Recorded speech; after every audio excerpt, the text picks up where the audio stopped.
Pâtisserie Fleurie, puis je travaille depuis maintenant quelques années pour PEF, ou comme on appelle Pontiac en forme. Donc, notre mission, c'est en gros de sensibiliser les gens sur les saines habitudes de vie. Alors aujourd'hui, le sujet pour cette vidéo est comment faire une boîte à dîner santé. Alors tout d'abord, les composantes d'une boîte à dîner santé sont, évidemment, une boîte à dîner, mais un petit peu plus général que ça. On cherche une boîte à dîner qui a un genre de thermo, donc un intérieur thermo, afin qu'il puisse garder les aliments soit au froid ou soit au chaud. Alors, les boîtes à dîner qui sont uniquement en tissu, ça peut être un petit peu moins recommandé pour garder la fraîcheur des aliments, si on veut. Au-delà de ça, on a des plats de différentes grandeurs qu'on peut utiliser pour les collations, les sandwichs, ces choses-là. Puis j'ai aussi inclus, vous allez voir dans certains liens qu'on va mettre avec cette vidéo, différentes autres choses qu'on peut utiliser qui peuvent être utilisées pour les collations et les sandwichs, comme des tissus ou des choses comme ça qui sont plus zéro déchet. Je vais vous parler du mouvement zéro déchet tantôt, donc pas de panique. Donc on a nos pots ou nos tissus, une glacière ou un ice pack, comme on peut dire.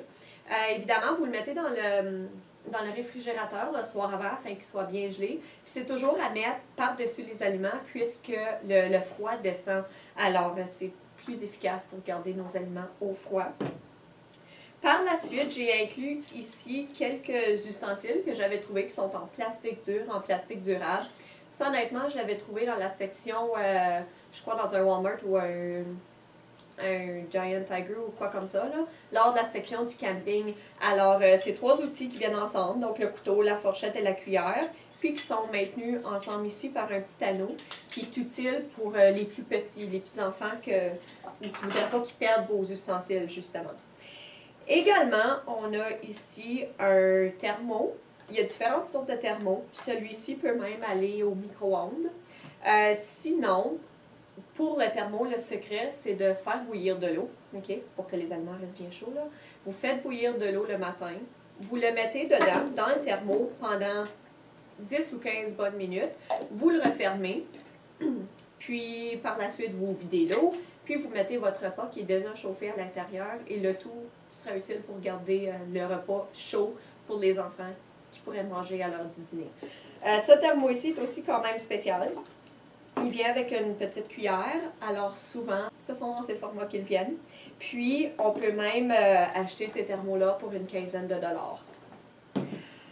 À part ça, on a couvert la boîte isolante, le thermo, le contenant pour liquide. Il y a aussi, je vais vous mettre un lien pour ça à travers la vidéo, il y a aussi des genres de contenants qu'on peut acheter pour mettre des petits jus dedans et pas uniquement de l'eau. Pour des enfants qui aiment beaucoup le jus ou le lait, on peut trouver ça sur Amazon. Comme j'ai dit, je vais vous mettre le lien pour ça.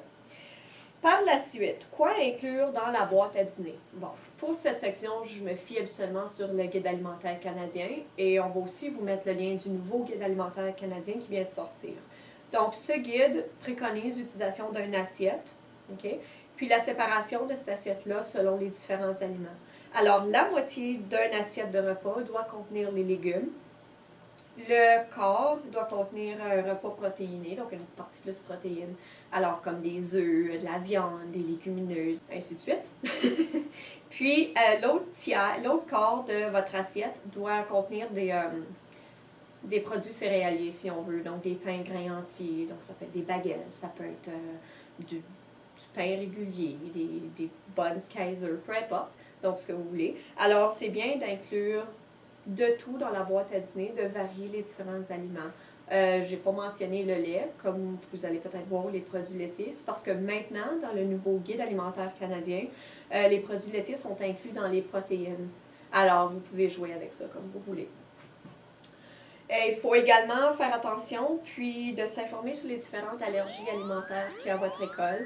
Alors, habituellement, ça, en début d'année scolaire, on vous envoie une feuille pour vous dire ce qui est permis, ce qui ne l'est pas. Si vous n'êtes pas certain, vous pouvez toujours appeler le directeur de l'école. Et maintenant, les stratégies d'efficacité. C'est pas toujours évident de faire des dîners, on s'entend. Parfois, ça prend du temps, parfois, C'est ça, on le fait-tu le matin, on le fait-tu le soir. Alors, les stratégies que je peux vous recommander, il y a de faire les dîners la veille après le souper. Parce que d'un, on peut toujours mettre des restes du repas qu'on vient de manger. Puis, ça nous sauve d'avoir à faire ça le matin, quand on prépare les enfants et tout.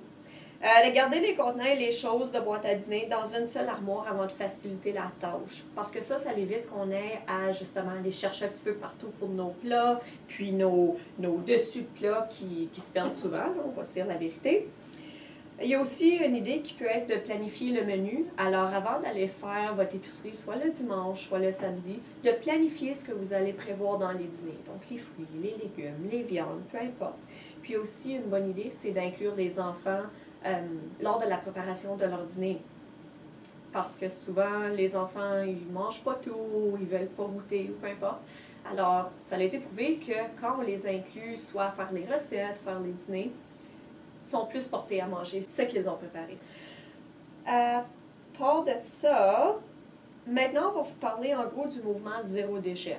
Vous allez voir, certaines écoles essayent de favoriser ce mouvement-là, où souvent ils vont envoyer un papier qui dit « OK, bon, ben, ce vendredi, ça va être un dîner zéro déchet, on ne veut pas d'emballage, pas de plastique dans la mesure du possible. » Alors, l'objectif de ça, c'est de diminuer notre consommation ou notre utilisation de plastique dans la vie quotidienne, parce que comme vous savez, la grande majorité du plastique utilisé se retrouve dans l'océan. On parle d'ailleurs d'un 6e continent qui flotte quelque part autour de Hawaï et tout, qui est composé uniquement de déchets. Donc, on peut comprendre la raison pour laquelle les gens seraient sensibilisés par rapport à ça. Pour la boîte à dîner, on recommande d'essayer de prévoir le montant de nourriture que nos enfants mangent. Alors, pas essayer d'en mettre trop, comme éviter de ne pas en mettre assez. Alors, essayez de voir les portions qu'ils pourraient manger. Puis sinon, s'ils reviennent avec des portions, c'est pas grave. On peut soit le mettre dans le compost, si c'est des fruits, des légumes, des choses comme ça, ou le donner à nos animaux, si c'est des choses que nos animaux mangent. Mais toujours les encourager de le ramener à la maison. C'est parce que souvent, il y a des enfants qui vont manger un petit peu, puis ils vont le jeter aux poubelles. Alors, encouragez votre enfant de ramener les choses non mangées à la maison. Comme j'ai dit tantôt, utilisez des contenants réutilisables au lieu de Ziploc puis de différents pots. Alors, comme j'ai dit, les liens vont apparaître à la fin de cette vidéo par rapport à les différentes choses qu'on peut acheter. Je vous ai montré des ustensiles, par exemple, qui sont en plastique dur, qui peuvent être réutilisés. Les sacs Ziploc, personnellement, j'en ai acheté. C'est environ une dizaine de dollars pour 2 petits sacs. C'est cher, je le sais. Mais quand on pense que ça peut être réutilisé, puis lavé, puis réutilisé d'année en année, on va voir que le prix s'équilibre un petit peu. C'est aussi le cas avec les sacs sandwich, duquel je vais aussi vous partager le lien. Ils sont quand même dispendieux, peut-être une douzaine de dollars par sac de sandwich. Mais comme j'ai dit, on peut les laver, on les réutilise et ça va. Je vous ai également parlé de la petite boîte de jus qu'on peut acheter. Puis ensuite, vous pouvez acheter comme un gros contenant de Tropicana ou peu importe. Puis ainsi, éviter les plastiques des jus uniques qu'on met dans les dîners des enfants. On recommande aussi d'éviter les Lunchables parce que d'un, ils sont très dispendieux. Puis c'est facilement fait à la maison. Donc, soit avec des biscuits Ritz, du fromage coupé en tranches, des viandes de choix. Puis on peut mettre des raisins secs à côté. Ou des petits pains de style pretzel avec du fromage coupé, de la viande à dîner, des bâtons de carottes, des fruits. Donc, c'est facilement des combos qu'on peut faire à la maison puis qui vont nous sauver de l'argent au fur et à mesure qu'on en fait. Utiliser des serviettes de coton au lieu de papier essuie-tout dans la boîte à dîner. Moi, ce que j'utilise personnellement, c'est les petites serviettes pour bébés qu'on utilise pour laver le corps des bébés. Là. Ils sont super doux, puis les enfants aiment beaucoup. Ou sinon, si vous avez des morceaux de coton à la maison que vous voulez couper puis coudre, alors c'est aussi une possibilité. Utiliser les restes de souper pour les dîners. Prévoir une journée pour cuisiner les muffins, barres à céréales et les collations pour les dîners. Donc, c'est communément ce qu'on appelle le meal prep.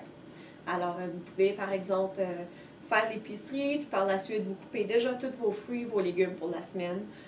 Prévoir une recette de muffins que vous allez cuire à la maison, puis faire quelques petits repas comme ça, qui sont faciles à intégrer à la boîte à dîner, puis qui sont aussi d'un plus délicieux et mieux pour la santé que les produits souvent achetés.